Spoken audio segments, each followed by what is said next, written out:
He built his career on tearing apart religious beliefs. But when he turned his scrutiny on one student, her response shook him to his core. Dr. Eric Holloway thrived on debate. In his eyes, nothing was sacred, not beliefs, not traditions, and certainly not faith. For nearly 2 decades at Brighton University, he had challenged students to question everything they thought they knew. Some admired him for it, others dreaded his lectures. His philosophy class was one of the most sought-after yet feared courses on campus. Those who signed up knew what awaited them: public scrutiny, relentless questioning, and at times humiliation if they couldn't defend their arguments. Holloway had a particular disdain for anything he deemed irrational. And at the top of that list, religion.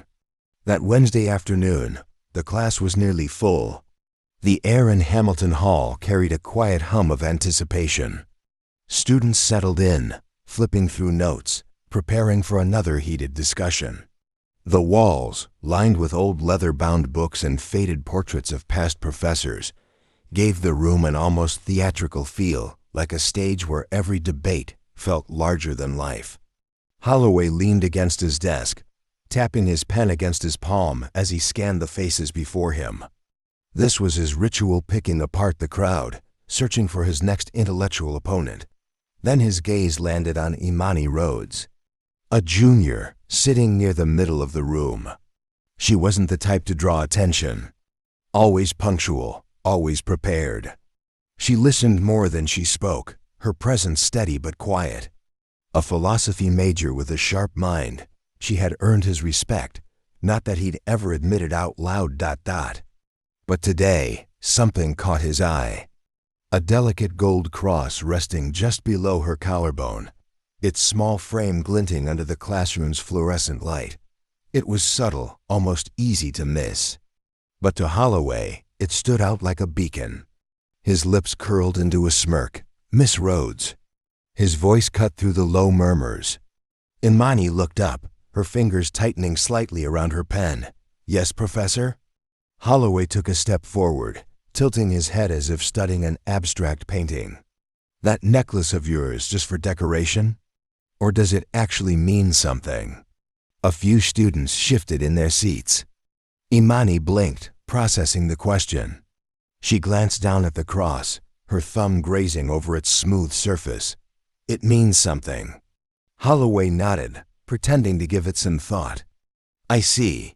So you wear it because you believe in what exactly?" She knew where this was going. She had seen it before, how he set his traps, how he chipped away at people's convictions until they scrambled for solid ground. Still, she held her posture, calm and steady. "I wear it because it reminds me of where I come from," she replied, "and what has guided me through life." Holloway chuckled quietly. "Fascinating. A symbol given meaning by nothing more than personal sentiment. And yet, if you had been born somewhere else, you might be wearing a crescent, a star, or maybe nothing at all. Ever think about that?" A few students exchanged glances, sensing the tension rising. Imani didn't flinch. "I have." Holloway's smirk widened. He leaned back against his desk, crossing his arms like a man who had already won the argument before it even started. "But?" Imani met his gaze, her expression unreadable. "I understand that different people believe different things, but that doesn't change what this means to me." Holloway let out a quiet chuckle, shaking his head. "Ah, yes. The ever-persistent human tendency to cling to the familiar. Tell me, Miss Rhodes, have you ever questioned it? Or do you accept it simply because it was handed down to you like an old family recipe?" A few soft laughs rippled through the room, not cruel, just the kind of amusement that came from watching someone else in the spotlight. Imani didn't respond right away. She could feel every pair of eyes on her, waiting to see if she'd crumble. Holloway sensed hesitation and pressed on. "Think about it. That little gold cross, has it ever stopped a tragedy? Fixed a broken heart? Or is it just a piece of metal people cling to because they're afraid of uncertainty?" More laughter now, a little louder this time. Imani's grip on her pen tightened, but her face remained still. She could tear apart his argument if she wanted to. She had studied logic, understood fallacies, knew exactly where his reasoning was flawed. But this wasn't about debate. This was about something bigger. She exhaled slowly, then spoke. You think this is about logic, but it's not. A shift in the room. Students sat up straighter, sensing something unexpected was coming. Holloway raised an eyebrow. Oh, then what is it about? Imani touched the cross lightly. It's about who I am. And the people who came before me. Holloway scoffed. Ah, the sentimental argument. History, heritage, a sense of belonging. Convenient. But let's not confuse emotion with truth. Strip away the stories, the traditions, what's left? Just metal. An accessory with no power beyond what you assign to it. He crossed his arms. So tell me, is that really faith? Or just nostalgia wrapped in superstition? The class fell silent. Imani didn't look away. She could have fought back with cold logic, but Holloway didn't need another argument. He needed something real. She held up the cross slightly, letting the light catch it again. This was my grandmother's, she said. She gave it to me the night before she died. The room stilled. Even Holloway's smirk faltered slightly. She was born in 1943. Grew up in a time when people like her weren't allowed in certain schools. Had to sit at the back of the bus.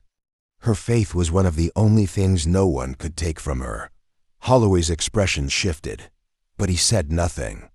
She wore this cross through marshers, through nights when she wasn't sure if my mother would make it home safe.